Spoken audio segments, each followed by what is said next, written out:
Alrighty, guys. Sorry about that there. I did not realize I was already recording. We're watching two pros play at it. Gold Star is British, and Remex12 also is British in a mirror on Great Plains. They're going to do a mirror, and I'm observing it for the first time. Some people said I should get some more pro matches, and this cool guy wanted me to do it with him. So that is what is going on. Right away, we noticed that he's got his crates going fairly well, fairly quickly. He's already got all his crates. He's building a house. He's going to get his second hut. No, that's his explorer. Never mind. Pardon me there. Alrighty, and you may notice he's using his town center to kind of chuck people in and out and get them where he wants to go. All very, very good things. Looks like he's going for his next house. Yes, he is, and he's going to put it right in the middle of that herd, and that's really going to allow him to build there and then spam out more villagers there without having to walk them across the match and get this vital middle herd. So his second herd will be here. That should be a pretty good advantage for him. So right off the bat, we can already see that Gold Star is doing a fairly good job of kind of taking control of the resources around him, which is a huge, huge advantage. Also, he's got his villagers pretty spread out in Buffalo. I don't know maybe if they gather faster or why particularly he has one on each, but that's pretty like elaborate right there. He also has pretty much them fairly spread out. I normally do a pretty good cluster. I wonder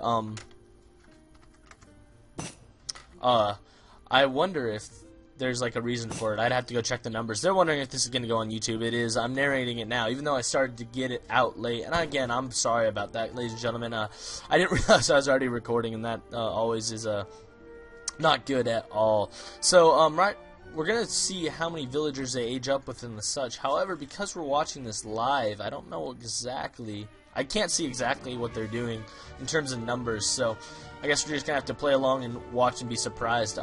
I think Red could be in some trouble here, though, because, I mean, sure, he's got these herds, but his next likely herd's over here. I don't know if he's seen it yet, and there's a herd over here, and Blue's definitely got these massive amounts of herds in the middle under his control, so Gold Star, aka the Blue British player, is definitely outplaying, I think, at this point in the game at least, Remex, even if Remex's score is slightly higher.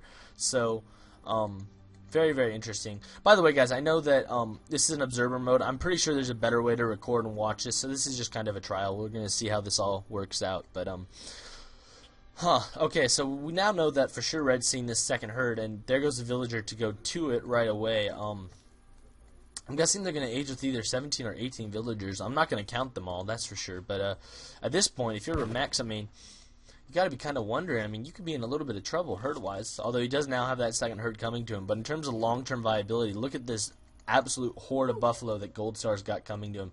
And it looks like Gold Star must be getting ready to age because he is shifting most of his villagers now off food, leaving, let's see, 4, 5, 6, 7 villagers, probably about 10 on wood right now. And he's going to wood, so he's probably aging and to start making a lot more houses. And notice there, he shot those buffalo just to lure them back to his town center. And he also has this herd over here, so Gold Star's playing very, very well at this point in the game.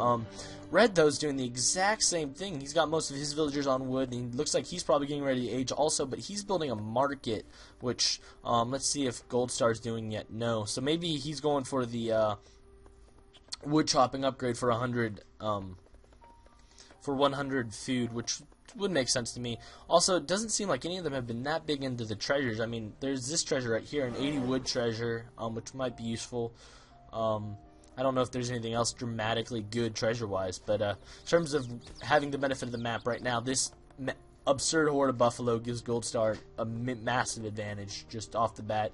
I think he kind of got a little bit lucky. Remex even has some idle villagers there for a second, though, so this is kind of interesting to see. Perhaps he's not playing. Well, I don't know. I mean, they're both around first lieutenant rank, so they're both fairly good. But again, like I said, Gold Star is definitely outplaying him. We're gonna have to see when we get to the military phase of this game how the micromanagement goes. And there, he accidentally shot those buffalo away from him. And remember, the little mistakes kind of stack up. And Gold Star's in the second age. Okay, and there goes Remex. Both are rushing into the Colonial age. Fairly cool, fairly good. He went for the outpost wagon, 200 gold. Maybe that's because he wants to get some musketeers out, and he's going to smartly put that outpost wagon right in the middle of his massive horde of buffalo. And look at that. That's just ridiculous at this point. This herd's kind of wandering away, though. He's going to have to make sure he gets it back, but I have no doubt he will. 2 villagers to build a barracks, and let's see if on the other side... Alright, Remex already has his barracks up, so it's really like a foot race at this point to see who can get more units out, I guess, the fastest. That's my impression. And Remex... I don't know if it's wise or not, but putting his outpost kind of on the perimeter there. However, I don't know if there's any resources here worth protecting. I mean, there's these trees, but for the most part, all the buffalo that you would fight for in this area are solidly in Goldstar's town. So, also looks like Goldstar's taking all his people off of wood, barring a few. No. He took all his people off of wood, sent 700, so he's probably going to make some houses with that 700 wood, and he's putting everybody onto food and gold, so it looks like he's going to go a very traditional musketeer rush, but looks like Remex is keeping his guys on wood, so it appears to me, at least, that he's going for more of a longbow strategy here, and he's got manor houses popping up all over the place. Meanwhile, Goldstar's going for another barracks, and he's got a manor house coming, but definitely looks like Remex is going to kind of try to pop up his economy a little bit, even though they're still in a foot race. Remex 12, I guess you could say. So, surprisingly, he still has a little bit of an advantage, but alright, there we go. There's a lot more manor houses coming on behalf of Goldstar, and that's kind of, I think, even it up a little bit. Although at this point, with all these wood gatherers, he got that 700 wood treasure, and there's the longbows, just like we expected. So, it looks like, Goldstar is going to go Musketeers, Remex is going to go Longbows, and if that's how it shapes up, then Goldstar will definitely win this match, because Longbows will own Musketeers any day of the week. And, okay, he put that tower there. That makes a little bit more sense now, making sure he can gather this, or protect this wood resource. And by proxy, I think that kind of protects this side a little bit more in terms of where it's placed. Not many units coming out for Goldstar, though, yet. It'd be really interesting to see what units he has in queue and the such. Let's see. But he definitely has that massive buffalo advantage. I mean, if you just look at his base, I mean, it's ridiculous. And there's 10 musketeers, and there's some longbowmen and a tower, so we're going to see. And wow, okay, so he's wisely skirting that tower. He must know it's there, or maybe he's trying to, like, flank him, or we're going to get to see what's going on here. And there's a villager over there. Okay, so he rescued a courrier de bois and using it for this herd of buffalo. And the game is lagging a little bit. I don't know why. Not my part, but that's for sure. My internet is ridiculously good, so... oh, wow. Okay, so, again... Oh, Remex is now going for a stable. Very interesting. So he's got some muskets and longbow, and he's hopefully going to go for cavalry here. Let's see, Goldstar doesn't even have a stable, but he's got a lot of gold gathered. Almost reaching 400. That should be... what, 10, 20 musketeers? And look at this.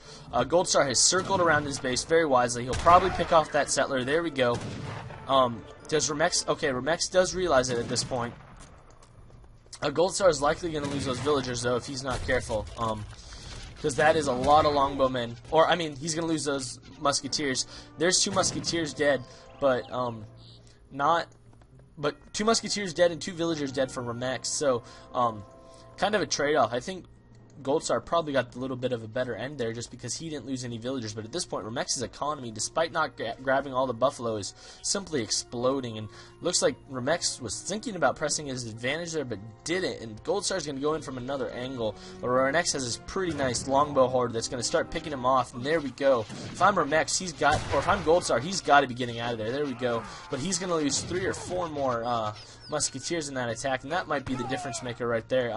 If you're Goldstar, you got to start making that cavalry out as fast as possible, because this is about to get pretty ugly if you don't do something. However, Remex does have his units kind of scattered a little bit, which will allow some of them to be picked off by Goldstar. But again, Goldstar is still doing fairly convincingly in the resource foot race, in the score foot race. It's still pretty pro for Goldstar, but Goldstar at this point is gathering gold.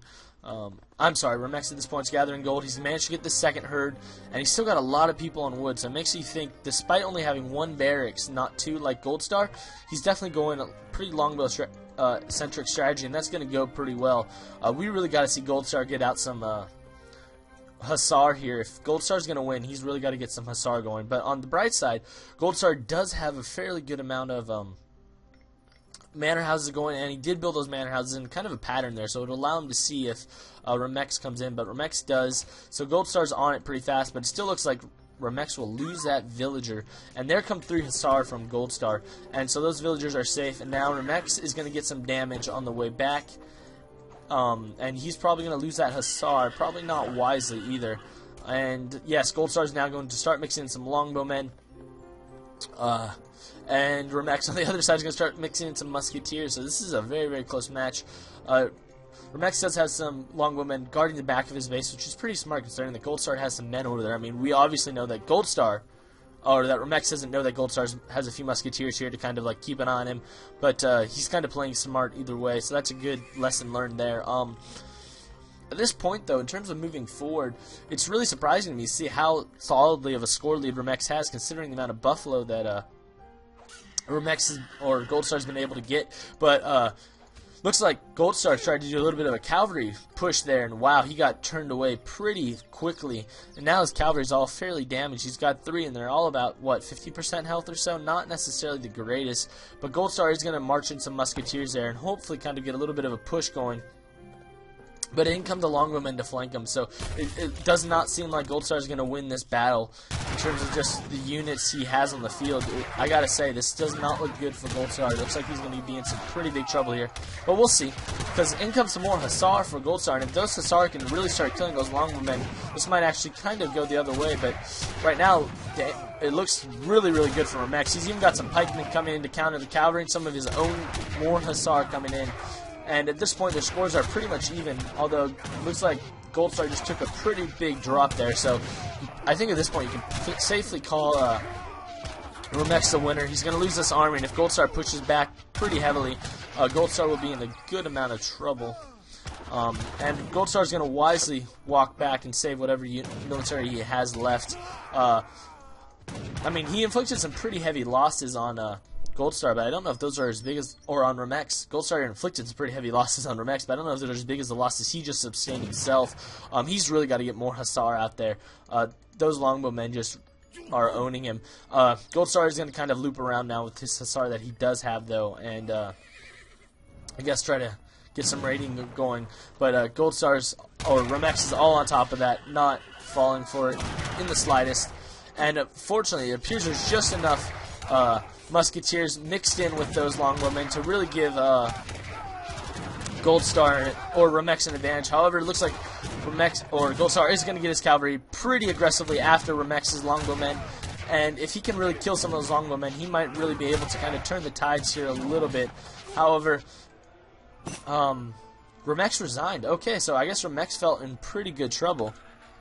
I don't know why. I felt like Remex wasn't at the end of the world, but I guess it really worked out for Gold Star getting that Hussar in there. Really kind of killed his army off pretty effectively, even though I felt like, alright, I guess that makes sense. See, if he only had Hussar left. It was cool to watch, though, so I think in the future what we're going to do is we're going to try to get it so it doesn't say you abandoned your colony. That was kind of probably a little bit more annoying than we would have liked, but still very cool to watch. We'll definitely have to see what we can learn here. I mean, I guess Blue definitely got a huge advantage in hunts and used that well, and he managed to also keep up pretty good pressure, and I guess just in terms of micromanaging his Hussar, managed to keep his units alive, despite the fact it seemed like he wouldn't be able to, considering the amount of longbowmen that Remex had. So, in the end, I guess a good game. We can take a look at the post-game here, and Gold Star definitely had a much bigger military and was able to kill more units. I guess that kind of gave him a little bit more of an advantage, having the Hussar. Economy-wise, Gold Star had almost a 2,000 resource advantage, which was pretty big. I mean, when you're in this close of a game with this good of people, I guess that makes a huge difference. Gold Star probably had more villagers too, and that probably made a huge difference. Yeah, you can see here that Gold Star almost got to 45 villagers, whereas Remex kind of got stalled 5 behind. And when you're in a game this close, I guess it makes a massive, massive difference.